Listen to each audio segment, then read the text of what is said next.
انت اول ما بتبدا شغل في شركه او حتى كفريلانس يقول لك صمم المنتج ده، بس السؤال الحقيقي اللي المفروض تساله لنفسك اول ما بتسمع الجمله دي: ازاي هصمم حاجه وانا لسه مش فاهم المستخدم ده، ولا عارف اصلا هي ايه مشكلته، ولا حتى فاهم المنتج ده كويس؟ علشان كده اول خطوه حقيقيه في تصميم تجربه المستخدم هي انك تبحث مش تصمم. قبل ما تفتح اي فيجما فايل وتحط فيه ماوس وتبدا تعمل تصميم شكله حلو، لازم توقف نفسك شويه وتسال: هل انا فعلا فاهم المشروع ده؟ هل انا فاهم المستخدم اللي هشتغل عشانه؟ وعلشان كده الشركات الكبيره تبدا بونبوردنج محترم يعرفك على كل تفاصيل المنتج والمستخدم قبل ما تشتغل عليه. في الحلقه دي هنتكلم عن اليوزر ريسيرش، يعني ايه يوزر ريسيرش، امتى بنعمله، ازاي بنعمل البحث ده، ايه انواع ابحاث المستخدمين، ومين كمان اللي بيعمل الابحاث دي. وكمان هنشوف امثله عمليه من شغل حقيقي عشان تطلع من الحلقه دي باجابات واضحه وتبدا تطبقها على طول. لو مهتم تعرف كل حاجه عن اليوزر ريسيرش كمل معايا للآخر. بدايه اي شغل يو اكس مظبوط بيبدا بخطوه مهمه جدا، وهي خطوه اليوزر ريسيرش، سواء كان المنتج ده موجود في السوق او لسه هيطلع. اول حاجه لازم تعملها هي انك تفهم المنتج ده كويس جدا، تعرف مين المستخدمين اللي هيستخدموا المنتج اللي هتصممه، تقدر تحدد المشكله الصح اللي هتعمل حلول مناسبه ليها وفي نفس الوقت بتناسب اللي هيستخدم المنتج ده. وطبعا تبدا تبني استراتيجيه تصميم تتمحور حوالين المستخدم اللي هي اليوزر سنترد ديزاين. ليه؟ لان البحث هو الاساس اللي بتبني عليه كل حاجه، وده السبب ان البحث ممكن ياخد لحد 60% من وقت المشروع، في حين ان التصميم بياخد حوالي 30% بس، وال10% الباقيين بيكونوا تقريبا في التستنج والمراجعات حسب مصادر زي NNG او Interaction Design Foundation. طيب احنا محتاجين نعرف مين اللي بيعمل البحث ده، سواء في الشركات الكبيره او الشركات الصغيره. في الشركات الكبيره غالبا بيكون في يو اكس ريسيرشر متخصص مسؤول عن الابحاث، وفي شركات كبيره ما فيهاش عادي. لكن لو الشركه صغيره او شغل فريلانس، انت كمصمم يو اي يو اكس او برودكت ديزاينر بتقدر تقوم بالدور ده. خليك عارف ان انت اللي بتحاول تقنع صاحب المنتج ان البحث مش رفاهيه، لان هو ده الاساس اللي هيتبني عليه المنتج. اقنعه انت بس انه استثمار فعلي هيوفر عليه وقت ومجهود، وهيديله منتج فعليا بيشتغل وبيخدم المستخدمين صح، وهيحميه من انه يعيد خطوات كتير قدام. خساره ممكن تحصل للمنتج ده لو ما اتعملش البحث. خلينا نعرف احنا امتى بنعمل البحث. بنعمل البحث ده قبل ما بنبدا في اي تصميم، كمان بنعمله بعد ما بنفهم البيزنس، وكمان بعد ما بنحدد الهدف من المنتج او الميزه الجديده اللي هتضاف للمنتج ده. وفي اوقات بيتعمل البحث ده قبل ما تبدا الواير فريمز او البروتوتايب، وفي اوقات تانية بيتعمل بعد الواير فريمز او بعد البروتوتايب، وطبعا ده بيكون في حاله التستات. وعامه دايما الهدف من البحث بيكون هو المعلومه. في حاجه مهمه لازم تعرفها قوي، وهي كواليتي المعلومه اللي بتجيبها وبتاخد من وراها قرار. يعني ايه؟ يعني لو عملت بحث مع اي حد والحد ده مش مستخدم فعلي للمنتج بتاعك، ممكن يقول لك اي اجابه، وفي الحاله دي كواليتي الاجابه دي ممكن تسوحك. ممكن تروح تعمل تيست مع موظفين في الشركه عندك والناس دي ما تكونش فاهمه المنتج اصلا، وبالتالي اجاباتهم ممكن تسوح. بس احيانا بنضطر نلجا ليهم لو للاسف ما عرفناش نلاقي مستخدمين حقيقيين بيهتموا بالمنتج اللي بتصممه. علشان كده دلوقتي بقى في شركات ومنصات بتاخد فلوس مقابل انها توفر لك مستخدمين يساعدوك تعمل البحث ده. طب يلا بينا نتعرف على انواع اليوزر ريسيرش اللي هي ابحاث المستخدمين. اول نوع بيكون هو الكواليتيف ريسيرش اللي هو البحث النوعي. البحث ده بنجمع فيه داتا من اعداد صغيره، ممكن من 4 لحد 10 اشخاص تقريبا، وده بيكون كافي لان يوصلنا لاجابات سليمه. البحث ده مهمته انه يجاوب على ليه وازاي، يعني ليه الخطوه دي بيحصل فيها كده، او ازاي الخطوه دي بيحصل فيها كده. وكمان بيعتمد بشكل اساسي على الفهم العميق للمستخدمين. واول حاجه في البحث ده هي الانترفيوز اللي هي المقابلات الشخصيه. اول نوع هو الاستراكشرد انترفيوز اللي هي المقابلات المنظمه. يعني ايه؟ يعني دي بتكون اسئله ثابته ومكرره بتتسال لكل المشاركين في البحث بنفس الترتيب وبنفس الطريقه بدون تغيير او ارتجال. طب احنا امتى بنستخدم الطريقه دي؟ لما بنكون عايزين نقارن بين مجموعه من المستخدمين ونستخرج البيانات اللي قابله للقياس والتحليل الكمي. مثلا انت شغال على تطبيق تعليم اونلاين وعايز تعرف راي الطلبه في تجربه استخدام الفيديوهات التعليميه، وحضرت 5 اسئله بتسال كل واحد نفس ال5 اسئله بالظبط. زي مثلا انت واجهت مشاكل في تشغيل الفيديو، جوده الفيديو كانت مناسبه ليك، هل الفيديو كان طويل ولا قصير، كنت بتتفرج على الفيديو من البدايه للنهايه. طب انت محتاج ادوات تساعدك على الفهم زي تسريع الفيديو او اي حاجه تعمل لك ملخص سريع. تاني نوع هو السيمي ستراكشرد انترفيوز اللي هو معناه المقابلات شبه المنتظمه او شبه المرن. يعني ايه؟ يعني انت بتكون مجهز مجموعه من الاسئله الاساسيه، لكن بتسمح لنفسك تطلع بره الاسئله حسب اجابات المستخدم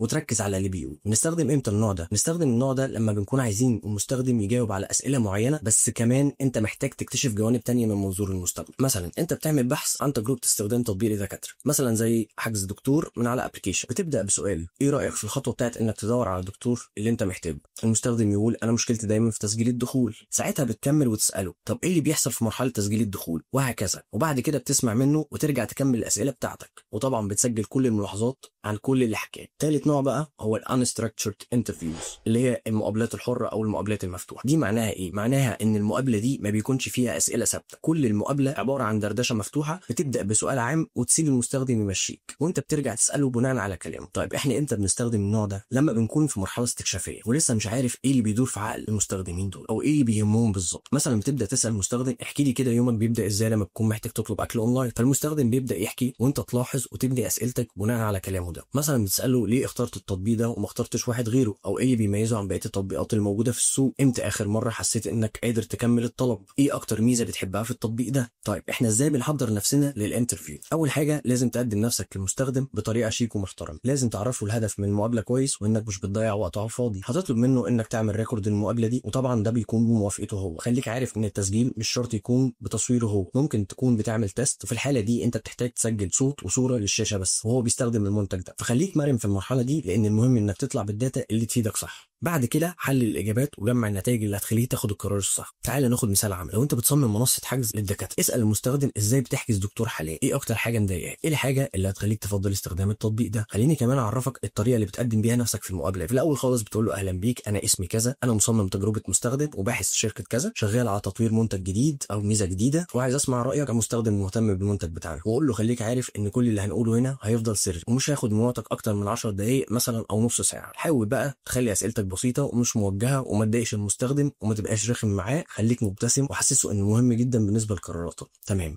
احنا كده غطينا جزء الانترفيوز. الجزء الثاني هو الفيلد ستاديز اللي هي الدراسات الميدانيه. طب هي ايه الطريقه دي؟ الطريقه دي طريقه من طرق البحث، بتروح فيها المكان اللي المستخدم بيتعامل فيه مع المنتج او بيتعامل فيه مع منتج بديل او مشابه للمنتج اللي انت بتصممه، وبتبدا تلاحظ او تراقب سلوك المستخدم ده في بيئته الطبيعيه. الفرق هنا بدل ما المستخدم يحكي لك، انت بتشوف بعينك، لان في حاجات المستخدم مش هيعرف يوصفها، وفي حاجات كمان المستخدم ما بيفتكرهاش لما بتيجي تساله، واوقات كمان ما بيكونش حاسس ان في عنده مشكله اصلا، لكن لما بتشوفها بنفسك بتقدر تلاحظها بسهوله. بنستخدم امتى الطريقه دي؟ الطريقه دي احنا بنستخدمها لما بنكون عايزين نفهم التجربه الكامله اللي المستخدم بيعيشها في التعامل مع المنتج. يعني لو المنتج ليه تعامل مباشر في اماكن حقيقيه زي مطاعم او بنوك او ماكينات ATM او صيدليات او مخازن او مصانع. كمان بنستخدم الحاله دي لما بنحس ان المستخدمين مش قادرين يعبروا كفايه في المقابلات او محتاج تشوف سلوك مع الطبيعه. تعال نشوف مثال على الطريقه دي. في جهاز اسمه POS System، الجهاز ده اللي بيستخدموه في مطاعم او الجهاز اللي الكاشير بيكون قاعد عليه. فمثلا انت شغال على تصميم نظام كاشير لمحل او مطعم، روح المكان وقف جنب الكاشير وشوف هو بيكتب ايه، بيقف فين، بيضطر يرجع خطوه ولا لا، بيدور على الزرار ولا حافظ مكانه. كل التفاصيل دي بتفتح لك عينك على مشاكل ما كانتش في بالك. لو شغال على تطبيق توصيل طلبات للمطاعم، روح المطعم وشوف الشخص اللي بيستقبل الطلبات دي بيسجل الطلب ازاي، يشوف ايه الاول، هل بيستخدم تطبيق ولا بيستخدم ورق ولا بيستخدم شيت اكسل. بتهتم فعلا بطريقه شغل عشان تطور حل حقيقي مفيد ليه. صدقني انت هنا هتشوف حاجات عمرك ما كنت هتعرفها، ولا من جوجل ولا من ChatGPT ولا من مقابله المستخدمين حق. ازاي بنقدر نعمل فيلد ستادي؟ الاول بنحدد المكان الصح، بنعرف فين المستخدم اللي بيستخدم المنتج ده او بديل، مثلا محل، عياده او مركز خدمه. تاني حاجه بتجهز التشيك ليست عشان تقدر تراقب بناء على اهداف معينه، مش تقعد تتفرج وخلاص. مثلا خطوات التفاعل مع المنتج، المده اللي بيقضيها في كل خطوه، الحاجات اللي بتعطله، تكرار نفس التصرفات. دون ملاحظاتك وصور لو ينفع عشان ترجع تبني عليها التصميم بعدين. ارجع حلل الملاحظات دي وشوف ايه الانماط اللي لاحظتها، فين نقط الضعف، فين النقطه اللي بتتكرر عند كل المستخدمين، ومن هنا تبدا تشوف فين المشكله الحقيقيه. طب ليه النوع ده مهم جدا؟ لان النوع ده بيساعدك انك تشوف الواقع، مش تخمينات او اجابات محفوظه،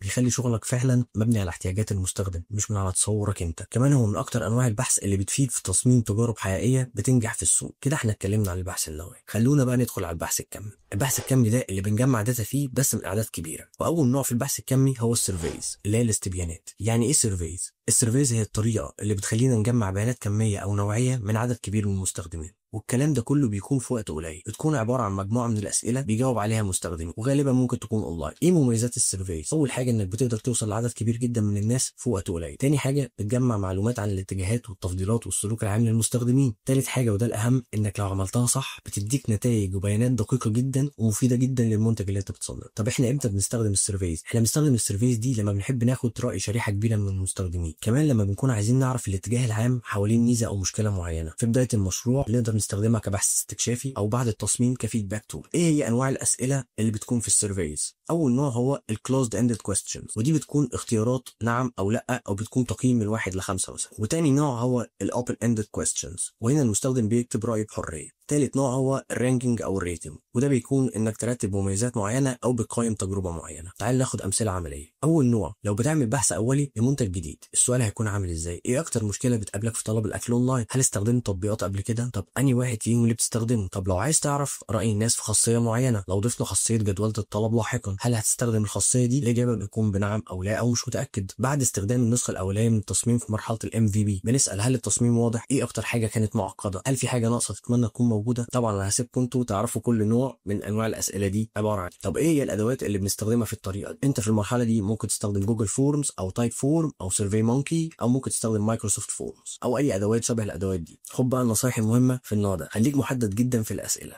بلاش تسال اسئله تحي باجابه، رتب الاسئله من الاسهل للاصعب، اسال اكتر من نوع مستخدم لو تقدر. طيب احنا كده خلصنا السيرفيس. النوع اللي بعد كده هو اليوزابيلتي تيستنج، اللي هو اختبار قابليه الاستخدام. وفي معلومه حابك تكون عارفها عن اليوزابيلتي تيستنج. اليوزابيلتي تيستنج هو بحث نوعي في جوهره، لكن بيستخدم عادي جدا في البحث الكمي، وده طبعا في حاله المقارنات او في حاله التجربه على اعداد كبيره، لانك ممكن تسمع اكتر من راي في الحته دي. خلينا بقى نفهم ايه هو اليوزابيلتي تيستنج. اليوزابيلتي تيستنج هو اختبار فعلي لتصميماته، يا اما بنعمل التست ده على بروتوتايب او بنجربه على منتج حقيقي اتعمل له امبلمنتيشن، بس بيكون مع المستخدمين عشان نقدر نتاكد ونعرف هل المنتج اللي انت صممته ده سهل ولا صعب، هل المنتج ده فيه مشاكل ولا لا، هل المستخدم ده قدر ينجز المهمه كلها ولا وقف في حته معينه. طب ليه اليوزابيلتي تيستنج مهم؟ لانك بتشوف ازاي المستخدم بيتفاعل مع التصميم بتاعك، بتعرف فين المشاكل قبل ما بتطلع للنور، بيساعدك تحسن التجربه بشكل واقعي مبني على تصرفات مش مجرد اراء. طب احنا امتى بنعمل البحث ده؟ البحث ده بنعمله بعد ما بنجهز البروتوتايب وقبل ما بنطلع المنتج للنور، اللي هي مرحله ما قبل اطلاق المنتج.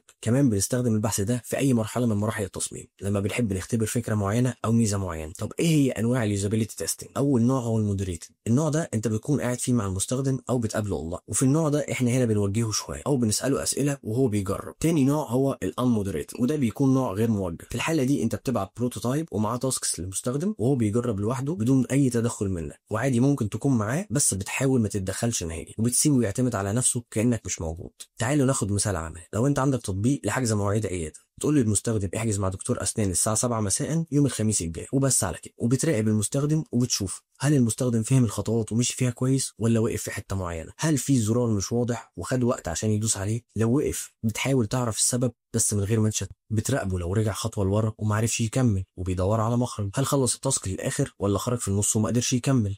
خلينا نعرف حبة نصايح عن اليوزابيلتي تيستنج. اكتب سيناريوهات حقيقية المستخدم يقدر ينجزها، يعني حدد له تاسك واضحة يكملها من البداية للنهاية، وقول للمستخدم انا محتاجك تفكر بس بصوت عالي، لان ده هيساعدني اني افهم انت بتتعامل ازاي مع المنتج ده. ودي حاجة اسمها think aloud تكنيك. طبعا هكون محتاج تسجل السيشن دي وهو بيستخدم المنتج، واكيد بتسجل نوتس لكل حاجة لاحظتها، وحاول تبقى سريع عشان تلحق تسجل كل حاجة لو المستخدم رفض انه يعمل ريكورد. كمان ما تحاولش تساعده على طول، سيبه يتصرف لوحده كأنك مش موجود. بعد ما يخلص الاختبار اسأله في حاجة صعبة عليك في المهمة دي، ولو في ايه اكتر حاجه صعبت عليك المهمه. بعد كده بتبدا تحلل كل حاجه سجلتها بعد المقابله دي، سواء كانت كميه او نوعيه. مثلا بتسجل المستخدم وقف او خرج فين بالظبط، ايه اكتر مكان خد منه وقت وكان بطيء في فهم جزء فيه، هل في مشاكل اتكررت عند كل المستخدمين او عند اكتر من مستخدم. اجمع بقى كل الانسايتس دي وبعدها ابتدي حسن التصميم. طبعا كل الابحاث دي بتكون محتاج تعمل معاها الكومباتيتيف اناليسيس، اللي هي تحليل المنافسين. محتاج تراقب المنتجات الشبيهه في السوق، محتاج تعرف المستخدمين بيحبوا فيها ايه او بيشتكوا من ايه. اقعد مع مستخدمين حاليين لمنصات منافسه واسالهم ايه اكتر حاجه بتحبها في التطبيق ده، ايه اكتر حاجه لو اتغيرت هتتضايق. كمان محتاج تعمل بحث اسمه دومين ريسيرش، وده معناه انك تفهم المجال، اقرا مقالات، كتب، دراسات عن المجال، افهم مصطلحات وسلوكيات المستخدمين.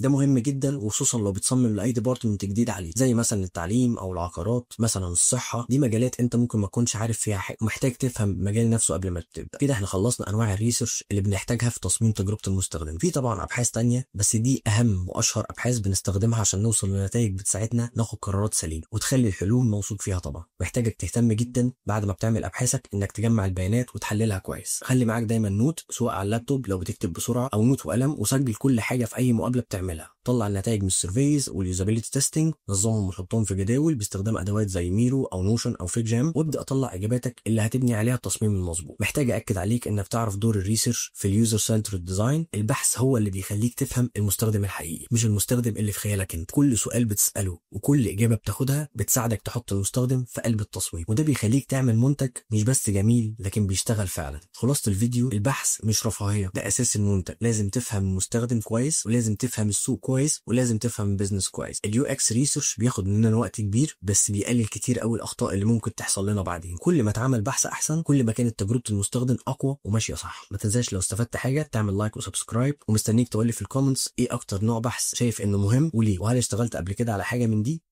شكرا ليكم.